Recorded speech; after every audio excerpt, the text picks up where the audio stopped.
January 2025, the occupant of the White House fired Gwen Wilcox, the first Black woman to serve on the National Labor Relations Board. Prior to getting fired, she ended up becoming chair of that board. Well, after she was fired, she was replaced as chair by Republican Marvin E. Kaplan. The following month, February 2025, the occupant of the White House fired General C.Q. Brown Jr. from his role as chairman of the Joint Chiefs of Staff. He was only the second Black person to hold that role. He replaced him with retired Air Force Lieutenant General Dan Kane, who hadn't served as a 4-star general or admiral. In fact, they had to promote him to 4-star and get a waiver signed by the president right before his Senate confirmation so he could legally qualify for the job. In April 2025, Politico reported that the White House asked Willie Phillips, the Black chairman of the Federal Energy Regulatory Commission, to step down, and he did. He was later replaced by David Lassert, a Trump ally with no prior FERC experience. A month after that, in May,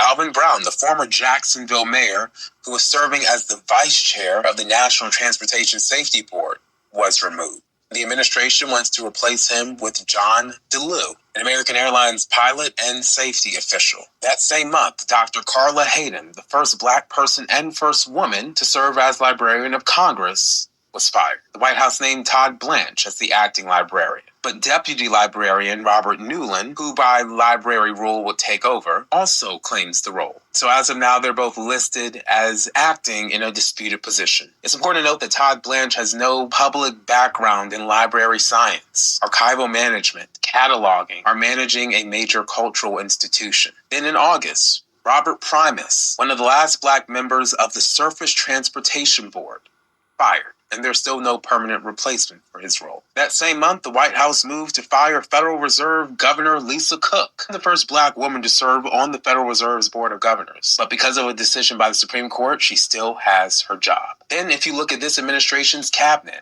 there's only one Black person, Scott Turner. Guess what role he has? Secretary of Housing and Urban Development. Since the start of this administration, over 300,000 Black women have either been laid off or pushed out of their jobs. Everything I just mentioned, it's not my opinion. These are facts. This is real life. And as you've heard these facts laid out, what do you see?